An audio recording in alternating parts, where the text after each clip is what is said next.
네, 반갑습니다. 예배에 오신 여러분들을 진심으로 환영하고 또 축복합니다. 우리 청담교회는 은혜가 샘솟는 교회, 부흥이 시작되는 교회입니다.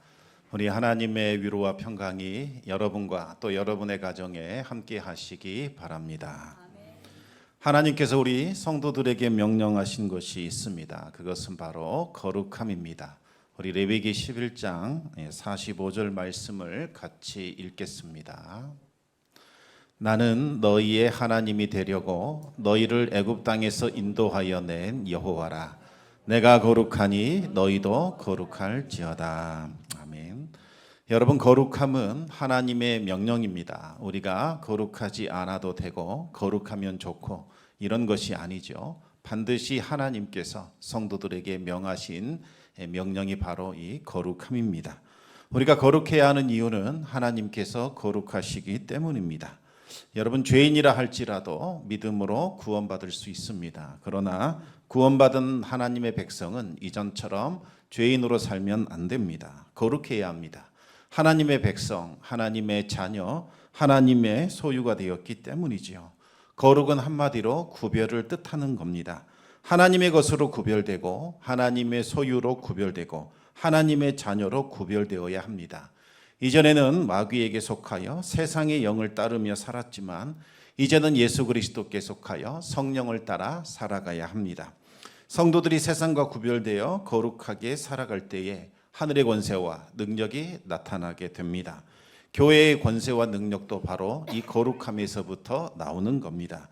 교회가 모든 영광과 부귀와 존귀를 다 가진다 할지라도 거룩함을 잃어버린다면 모든 것을 다 잃어버린 것이나 마찬가지입니다. 더 이상 하늘에 있는 그 능력과 권세와 생명 나타나지 않습니다. 살리고 고치고 회복시켜주는 성령의 능력이 나타나지 않게 되지요. 마귀는 누구보다도 이 사실을 잘 알고 있습니다. 그래서 교회로부터, 성도로부터 이 거룩함을 빼앗아가기 위하여 우는 사자처럼 두루 다니며 찾아가고 있습니다. 그러나 성령의 지배를 받는 성도들과 교회들로부터서는 틈을 발견하기 쉽지 않습니다. 그러던 중 마귀가 삼킬 만한 자를 발견하게 되지요. 바로 아나니아와 삽비라 부부였습니다. 마귀는 아나니아와 삽비라 부부를 통해서 교회 안에 세속적 욕망과 가치, 탐욕과 거짓과 속임수를 집어넣으려고 했습니다. 교회를 타락해버린 예루살렘 성전처럼 더 이상 거룩하지 않는 것으로, 세상 공동체와 별 다를 바 없는 것으로 변질시키려고 했던 겁니다. 성령은 베드로에게 마귀의 공격을 알려주셨습니다. 베드로는 성령의 능력으로 마귀의 전략을 꿰뚫게 되었고 마귀의 역사가 교회 공동체에 나타나지 않도록 차단시키게 됩니다. 결국 아나니아와 삽비라를 통해서 교회를 세상 공동체처럼 만들려는 마귀의 계략과 시도는 실패하게 됩니다. 교회가 성령 안에서 거룩함을 지켜내자 더욱더 강력한 역사와 임재가 나타나게 됩니다. 사도들을 통해서 표적과 기사가 나타났습니다. 여러분, 표적과 기사가 무엇을 뜻하는 겁니까? 하나님께서 바로 이곳에 함께 하신다. 예수 그리스도께서 교회를 통하여 역사하시고 임재하신다라는 것을 보여주는 징표들입니다. 거룩함이 있는 곳에는 성령의 임재가 더욱더 강하게 나타나게 되지요. 믿는 사람들이 마음을 같이하여 성전에 모여 함께 말씀을 듣고 배우고 기도하고 또 전도했습니다. 그러자 치유와 회복이 일어나기 시작을 합니다. 병든 사람들을 거리에 메고 나가 눕히거나 요 위에 누이면 베드로가 지나갈 때에 그 그림자라도 덮이기를 원했습니다. 예루살렘뿐만 아니라 근방 마을에도 소문 들은 수많은 사람들이 모여들게 됩니다. 병든 사람, 더러운 귀신에게 괴로움받는 사람들을 데리고 왔고 모두 다 교회를 통하여 치유를 경험하게 됩니다. 지난주 나음을 입었다, 이 말은 1차적으로는 고침받았다라는 뜻이라고 말씀드렸습니다. 그런데 원어를 보면 섬김을 받는다라는 뜻도 있다고 말씀드렸습니다. 부활하신 예수님께서 친히 교회를 통하여 사람들을 어루만져 주셨고 고쳐주셨다는 뜻이지요. 이와 같은 일들이 바로 예루살렘 한복판에서 일어나게 됩니다. 그동안 하나님의 임재를 상징하고 대변했던 예루살렘 성전, 그 성전은 아무런 능력도 회복도 생명도 나타내 주지 못했습니다. 예루살렘 성전은 이미 죽어버렸고 기능을 잃은 지 오래였습니다. 예수님께서 말씀하신 것처럼 기도하는 집이 아니라 도둑의 소굴로 전락한 지 꽤 오래되었다는 겁니다. 그런데 바로 그 거룩한 땅, 바로 그 예루살렘에 새로운 성전인 교회가 세워지게 되어자 하나님의 임재가 나타나게 됩니다. 성전의 기능이 다시 살아나게 되었습니다. 성전의 기능이 무엇입니까? 바로 성전은 죄인과 하나님을 연결시켜주는 일을 하지요. 거룩한 희생제물의 피와 생명을 통해서 죄가 씻어지게 되고 단절되었던 하나님의 관계가 다시 회복이 됩니다. 하나님의 생명이 강같이 흘러 들어오게 되고 회복이 나타납니다. 그 결과 병든 자들이 고침받게 되고 귀신 들린 자가 온전해지고 묶인 것이 풀리고 눌린 것에서부터 자유케 되고 치유하게 되지요. 이것이 바로 성전의 기능입니다. 그런데 오랫동안 예루살렘 성전의 기능은 멈춰 있었던 겁니다. 성전이 거룩함을 잃어버리고 세상 공동체처럼 변질되었기 때문입니다. 성전 권력을 쥐고 흔드는 자들이 자신의 탐욕과 유익과 이속을 위하여 성전을 강도의 소굴로 변질시켰기 때문입니다. 예수님은 이 성전을 헐어버리고 참된 성전을 일으킬 것이라고 약속하셨습니다. 예수님께서 약속하신 그 성전은 바로 예수 그리스도 자기 자신입니다. 예수님 자신이 온 인류의 죄를 씻어내는 거룩한 희생제물이 되셨고 친히 예수님께서 대제사장이 되셨습니다. 자기 자신을 들여 흘리신 그 피와 생명을 들고 바로 하늘의 지성소, 하나님의 임재가 있는 그곳에 들어가 직접 하나님께로 올려드리게 됩니다. 하나님은 예수님께서 자기 자신을 거룩한 제물로 드린 희생제물의 피와 생명을 기쁘게 받아주셨고 이제는 온 인류의 죄를 사하는 구원의 역사가 시작이 되었습니다. 누구든지 예수님을 믿고 따르는 자는 예수님과 연합이 되어 하나님의 소유, 하나님의 백성 그리고 하나님의 자녀가 됩니다. 영원한 생명을 얻게 되지요. 천국을 기업으로 받게 됩니다. 예수님과 연합되어 있는 이 성도들의 모임, 이것이 바로 교회입니다. 그리고 이 일을 성령이 하시는 겁니다. 성령님은 예수님을 믿고 따르는 자들을 마귀의 왕국에서 끌어내어 예수 그리스도와 연합을 시켜주십니다. 그리고 그 결과로 태어난 것이 바로 교회입니다. 성령의 역사가 나타나면 나타날수록 교회는 더욱더 흥왕해지고 세력을 얻게 됩니다. 마귀의 왕국은 점점 무너지게 되고 하나님 나라는 확장이 되는 거지요. 교회가 오직 하나님만을 인정하고 예수 그리스도께만 복종하고 성령을 따르게 될 때에 하나님의 그 생명이 교회의 공동체 안에서 나타나게 됩니다. 각종 병든 사람들, 귀신에게 괴로움 당한 사람들, 마음이 상한 사람, 소망을 잃어버린 사람, 낙심한 사람, 빈곤에 묶여 있는 사람, 눌린 사람들이 교회를 통하여 고침을 받게 되고 해방됩니다. 마귀의 왕국은 강력한 폭탄을 맞은 것처럼 크게 흔들리게 되었고 이제는 붕괴될 처지에 놓이게 되었습니다. 마귀가 가만히 있겠습니까? 그렇지 않습니다. 예수님을 십자가에 못 박았던 그 방식대로 이제는 교회를 핍박하려고 합니다. 하지만 그것은 도리어 자기 자신에게 치명타를 가져오게 됩니다.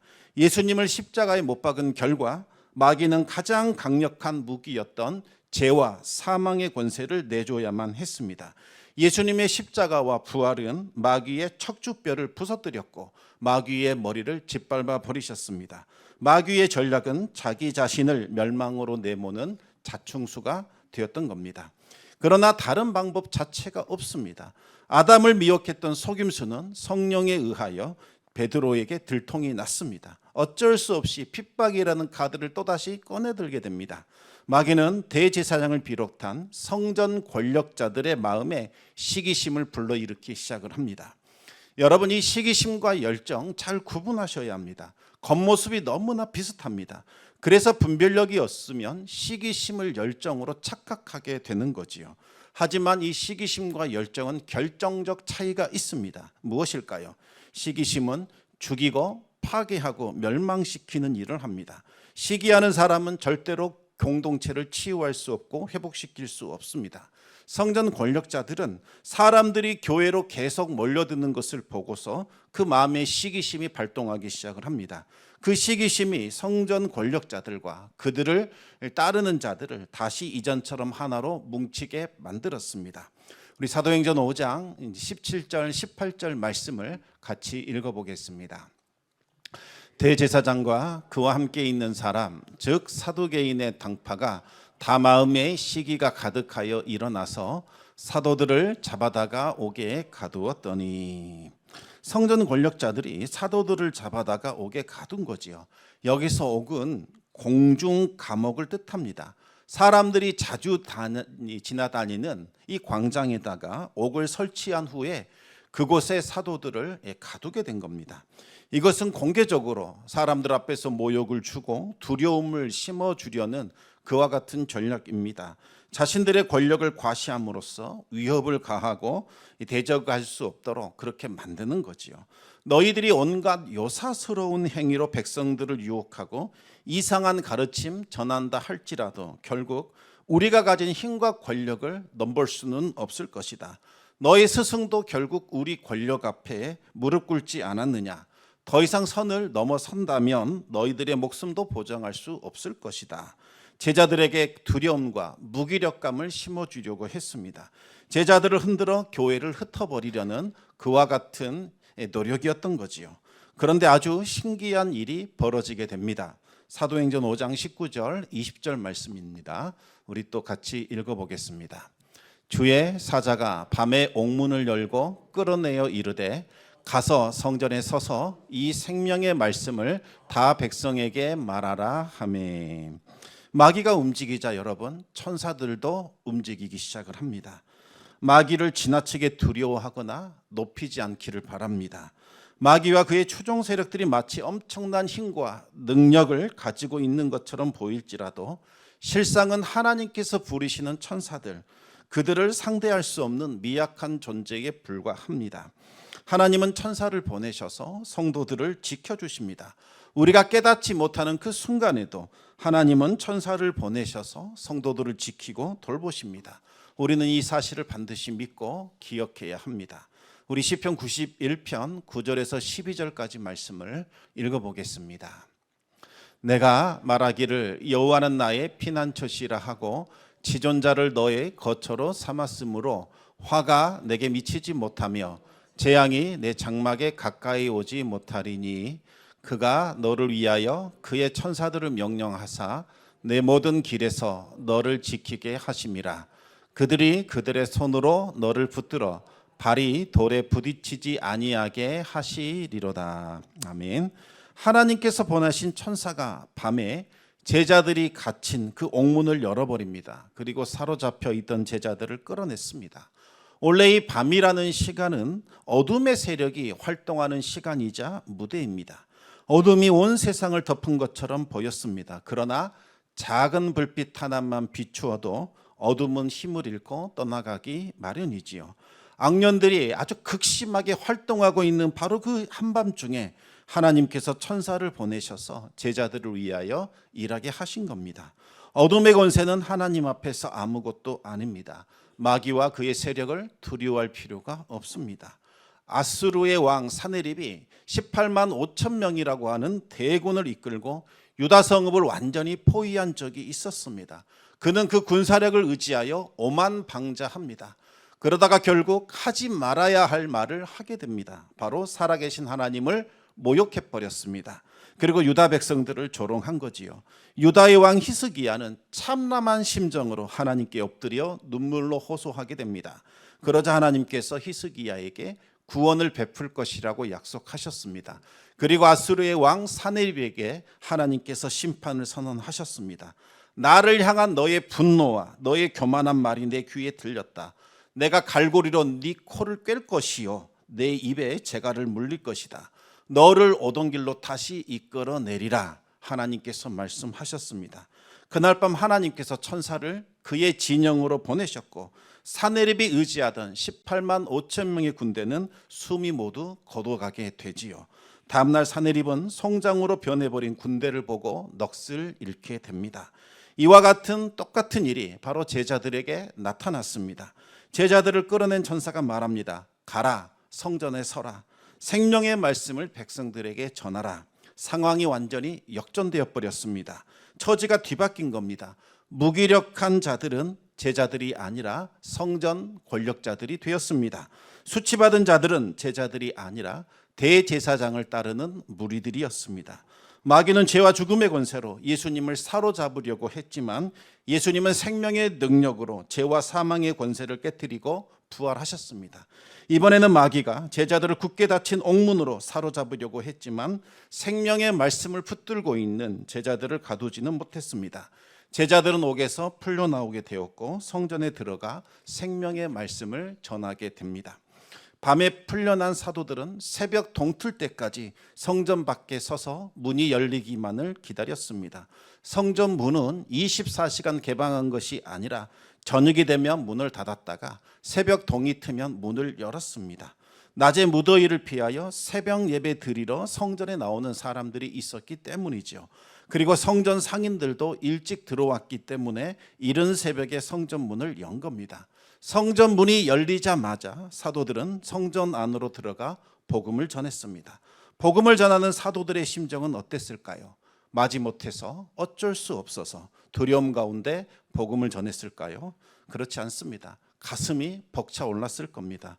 우리가 무엇이간데 이토록 소중한 말씀을 우리에게 맡기셨단 말인가? 천사들이 내려와서 지켜주고 소호하는 그 복음을 어찌 우리처럼 부족한 자들에게 맡기셨을까? 감격했을 겁니다. 제자들은 사람들에게 방금 전에 있었던 그 사건에 대해서 떨리는 목소리로 말합니다. 여러분, 저희들이 예수님의 이름으로 행하였던 일들을 기억하실 겁니다. 예수님이 하나님의 아들이라 증언했을 때에 수많은 기적과 표적들이 우리들에게서 나타났습니다. 특히 성전 미문에 앉아 계셨던 분, 태어날 때부터 걷지 못했던 그분은 예수님의 이름으로 고침을 받아 걷고 뛰게 되었습니다. 그뿐만이 아닙니다. 병든 사람들, 귀신 들린 사람들, 많은 사람들이 고침을 받았습니다. 그런데 이 일을 행하였다고 저희들은 성전 권력자들에게 끌려갔습니다. 매를 맞고 저 광장에 있는 옥에 갇혀 있었습니다. 여러분들도 다 지켜보셨을 겁니다. 그런데 밤에 천사가 옥문을 열고 저희들을 이끌어냈습니다. 성전에 들어가서 바로 여러분들에게 생명의 말씀을 전하라고 하셨습니다. 그래서 저희가 이곳에 서서 여러분들에게 생명의 말씀을 전하고 있는 겁니다. 그 시간에 성전 권력자들 역시 바쁘게 움직이고 있었습니다. 제자들을 가만히 내버려 두면 큰일이 일어날 것만 같았습니다. 대제사장, 그리고 제사장, 레위인, 사두개인들이 사내들인 공회를 열고 모든 장로들을 다 소집하게 되지요. 그리고 제자들을 신문하기 위하여 옥에 갇힌 그들을 데려오라는 명령을 내리게 됩니다. 부하들이 가서 옥을 살펴봤더니 한 사람도 거기에 없었습니다. 신기한 것은 경비대가 분명히 자리를 뜨지 않고 밤새도록 지키고 있었습니다. 그런데 어떻게 그들이 옥문을 열고 밖으로 나올 수 있었는지 전혀 알 수 없었습니다. 또 어디로 갔는지 행방도 알 수 없었습니다. 그들은 깜짝 놀라 이 사실을 알리게 됩니다. 그러자 성전 경비대장과 제사장들 역시 당혹스러움을 느끼게 됩니다. 바로 그때 누군가가 다급하게 들어오더니 그들이 지금 성전에서 백성들을 가르치고 있습니다. 이 소식을 전하게 됩니다. 성전 경비대장은 부하들을 이끌고 성전으로 뛰어 들어가서 사도들을 잡으려고 했습니다. 하지만 그들에게 손을 댈 수 없었습니다. 백성들이 분노의 눈빛으로 그들을 쳐다보고 있었기 때문입니다. 만약 강제로 잡아간다면 폭동이 일어날지도 모릅니다. 제자들에게는 아무 죄가 없다는 것을 백성들도 알고 있었기 때문이죠. 제자들이 했던 일이 무엇입니까? 예수의 이름으로 선포했고 예수의 이름으로 말씀을 가르쳤고 기적을 행하였습니다. 하나님의 일들이 성전에서는 그동안 없었던 그 하나님의 역사가 제자들을 통하여 나타나고 있었던 거지요. 그런데 그 제자들을 붙잡아 옥에 가둬버린 겁니다. 백성들은 이 일이 성전 권력자들의 탐욕과 시기심에서 일어났다는 것을 알고 있었습니다. 백성들은 이제 제자들의 편에 서서 그들을 옹호하고 있습니다. 성전 경비대장은 죄인들처럼 제자들을 끌고 갈 수 없었습니다. 제자들에게 함께 가주십시오 부탁하게 됩니다. 제자들은 그들을 따라 자발적으로 사내들인 공회로 들어가게 됩니다. 공회의 회원들은 제자들을 보자마자 이를 갈며 분노합니다. 대제사장이 말합니다. 왜 우리가 너희에게 경고한 말을 흘려 들었느냐? 어찌하여 우리가 금지시킨 이름, 나사렛 예수의 이름으로 말하고 가르쳤느냐? 호통을 쳤습니다. 너희들이 예수의 이름을 전하는 이유가 그의 죽음을 우리에게 뒤집어 씌우려는 정치적 음모이지 않느냐? 꾸짖었습니다. 너희 스승이 실패한 반역을 너희가 다시 일으키기 위하여 우리를 정치적 희생양으로 삼으려고 하느냐? 그렇게 말한 겁니다. 여러분, 얼마나 비겁합니까? 그들이 예수님을 십자가에 못 박았을 때 뭐라고 말했습니까? 빌라도가 나는 이분에게서 죄를 발견하지 못했다라고 말했을 때 그들이 뭐라고 했습니까? 그들은 예수님의 피를 우리와 우리 자손에게 돌리십시오. 우리가 책임지겠습니다. 그를 십자가에 못 박으십시오 라고 외쳤던 자들입니다. 그런데 지금은 왜 예수의 죽음을 우리에게 돌리고 있느냐 하면서 자신들이 했던 일들을 회피하고 있는 거지요. 이에 대하여 베드로와 요한이 무엇이라고 대답했습니까? 사도행전 5장 29절 말씀 우리 같이 읽어보겠습니다. 베드로와 사도들이 대답하여 이르되 사람보다 하나님께 순종하는 것이 마땅하니라. 아멘. 그들은 차분하게 대답합니다. 사람의 말에 순종하는 것보다 하나님의 말씀에 순종하는 것이 마땅하도다.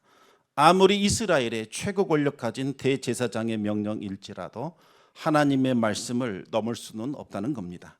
대제사장이 하나님의 말씀을 전한다면 순종합니다. 그러나 하나님의 말씀과 상반될 때에는 하나님의 말씀을 따르겠다는 거지요. 대제사장은 제자들에게 예수의 이름을 가르치지도 말고 선포하지도 말고 그 이름을 언급하지도 말라고 했습니다. 그러나 하나님은 천사를 보내어 생명의 말씀을 전하라 말씀하셨습니다. 대제사장이 하지 말라고 한 그 일을 하나님은 하라고 하셨습니다. 제자들은 누구의 말을 들어야 합니까? 하나님의 말씀 듣는 것이 옳습니다. 사람이 두려워서 하나님 말씀 어긴다면 하나님께로부터 더 큰 책망과 심판을 받게 될 겁니다. 제자들이 담대할 수 있었던 것은 대제사장보다 하나님을 더 크게 바라보았고 하나님을 더 두려워했기 때문입니다. 제자들은 이 말을 통해서 당신 대제사장은 지금 하나님을 대적하고 있습니다. 은연중에 그것을 드러내고 있는 거지요. 베드로와 요한은 성령으로 담대함을 얻었고 이 세상에서 누구도 감히 말할 수 없는 말들을 과감하고 용감하게 하게 됩니다. 사도행전 5장 30절에서 32절 말씀입니다. 우리 같이 또 읽어보겠습니다. 너희가 나무에 달아 죽인 예수를 우리 조상의 하나님이 살리시고 이스라엘에게 회개함과 죄 사함을 주시려고 그를 오른손으로 높이사 임금과 구주로 삼으셨느니라. 우리는 이 일의 증인이요 하나님이 자기에게 순종하는 사람들에게 주신 성령도 그러하니라 하더라. 아멘. 당신들이 나무에 달아 죽인 예수님 하나님이 살리셨습니다. 선포했습니다. 예수님을 십자가에 죽인 자들은 바로 당신들입니다. 정확하게 알려주는 거지요. 나무에 달아 죽였다는 것은 성전 권력자들이 예수님을 저주받은 죄인으로 취급하여 무참히 죽였다는 뜻입니다. 나무에 달려 죽는 것은 극단적인 저주를 상징하는 일입니다. 그런데 그렇게 죽으신 예수님을 하나님께서 다시 살리셨습니다. 하나님이 살리셨다는 것은 예수님을 하나님이 인정하셨다. 이는 내 아들이요 내가 본한 메시아요 너희의 구원자다. 하나님께서 그렇게 인정하셨다는 겁니다. 성전 권력자들은 예수님을 하나님이 저주하신 죄인이다 라고 이야기했지만 제자들은 하나님이 예수님을 통치자와 구원자로 높이셨고 모든 만물을 그 발 아래 복종시키게 하셨다라고 선언했습니다. 이제 당신 성전 권력자들도 예수님께 복종하셔야 합니다. 그것을 넌지시 말하고 있는 거죠. 이제라도 잘못을 깨닫고 회개하여 하나님께로 돌아오라는 겁니다. 예수님을 영접하여 죄사함을 받으라는 거지요. 그렇지 않으면 그들은 하나님의 진노를 받아 지옥 형벌을 받게 될 겁니다. 그리고 제자들은 우리가 이 일의 증인입니다 라고 말합니다. 증인이라는 말은 법정에서 사용하는 법정 용어입니다. 지금 제자들은 이스라엘의 최고 법정인 산헤드린에서 신문을 받고 있습니다. 그런데 제자들은 우리는 이 심판의 당사자가 아니라 증인입니다 이렇게 말했습니다. 무슨 의미일까요? 지금 당신들이 우리를 심판대 위에 세워 신문하고 있지만 당신들이 실제로 신문하고 있는 분은 우리가 아니라 예수 그리스도이십니다. 마지막 날이 되면 당신들이 하나님 심판대 앞에 서게 될 것이요 하나님께로부터 오늘 우리가 받은 신문을 밟게 될 것입니다. 경고의 의미가 들어 있습니다. 성전 권력자들은 예수 그리스도를 하나님의 저주받은 자, 신성 모독한 자로 몰아세웠지만 제자들은 예수님이 하나님께서 온 땅과 만물 위에 높이 올리신 통치자와 구원자라고 주장을 했습니다. 직접 눈으로 보고 귀로 듣고 손으로 만졌고 경험했다는 겁니다. 지금 제자들은 자신의 생각, 자신의 이데올로기, 자신의 신념을 말하고 있는 것이 아닙니다. 예수님이 하나님의 아들이시라는 것을 직접 경험하고 목격했습니다. 제자들을 예수님의 증인 되게 하신 분은 바로 성령님이십니다. 훈련이나 교육을 통하여 증인된 것이 아닙니다. 성령이 오신 것은 바로 예수님을 증언하기 위함입니다. 성령을 통해서 나타나는 은사와 초자연적인 기적 역시 예수 그리스도를 증언하는 수단입니다. 예수님께서 하늘로 올라가시기 전에 성령이 너희에게 임하시면 너희가 권능을 받고 예루살렘과 온 유대와 사마리아와 땅끝까지 이르러 내 증인이 되리라, 그렇게 약속하셨습니다. 그 약속대로 제자들은 성령 안에서 예수 그리스도의 증인으로 살게 됩니다. 증인이 되리라, 이 말에는 내가 너희를 증인으로 만들어주리라, 예수님의 강력한 의지가 들어있는 표현입니다. 주님께서는 제자들을 그렇게 변화시켜 주시겠다 약속하셨습니다. 성령님이 너희 안에 있으면 너희는 나의 증인이 될 것이다. 나를 경험하게 될 것이요, 나를 체험하게 될 것이다. 너희가 경험했던 구원, 그리고 너희들의 삶에 나타난 그 변화들, 그것이 나를 증언하고 나를 드러내는 삶으로 이어지게 될 것이다 말씀하신 겁니다. 여러분, 우리를 증인으로 삼으시는 것은 예수 그리스도의 일입니다. 그리고 우리가 증인으로 살아가는 것은 우리들의 몫입니다. 성도들이 성령 안에서 구별된 삶, 거룩한 삶을 살아갈 때에 바로 성령의 능력이 나타나게 되고 예수 그리스도를 경험하게 되고 이제는 예수 그리스도의 변호자가 아닌 증인으로 살아갈 수 있게 된다는 뜻이죠. 예수님을 믿고 영접한 후에 우리가 성령님께 순종한다면 예수 그리스도의 증인으로 살아갈 수 있게 됩니다. 예수님을 경험하게 되고 성령의 역사가 우리 안에 나타나게 됩니다. 지금 제자들이 그렇습니다. 그들은 어떤 사람들이었습니까? 겁쟁이들에 불과했습니다. 예수님께서 잡혔을 때에, 십자가에 달리셨을 때에 다 숨어버렸고 도망친 자들입니다. 그러나 그들이 성령님께 순종하자 성령의 능력이 나타나게 되었고 살아계신 예수님이 함께 하시는 그 표적과 기적이 그들에게 나타났습니다. 그리고 이제는 사람을 두려워하고 사람에게 순종하는 자들이 아니라 하늘 아버지 하나님께 순종하고 하나님의 말씀을 따르는 능력 있는 성도로 살아갈 수 있게 되었습니다. 우리는 예수님을 나의 주, 나의 하나님으로 영접했고 이제는 하나님의 소유, 하나님의 백성, 하나님의 자녀가 되었습니다. 그 증거로 우리는 성령을 선물로 받았습니다. 그렇다면 이제부터는 그 선물을 제대로 사용하셔야 합니다. 성령 안에서 거룩한 삶을 사시기 바랍니다. 그러면 제자들이 경험했던 놀라운 일들이 이제는 나의 일이 될 겁니다. 옥문이 열리게 되고 묶인 것이 풀리고 참 자유와 해방이 나타나게 됩니다. 다양한 표적과 기사들이 나타나게 될 겁니다. 하나님의 영광과 하나님의 일하심이 우리의 삶을 통하여 드러나게 될 겁니다. 성령 안에서 하늘의 권세와 능력으로 힘있게 살아갈 수 있는 우리 청담 성도 되시기를 우리 주님의 이름으로 축원합니다. 기도하겠습니다.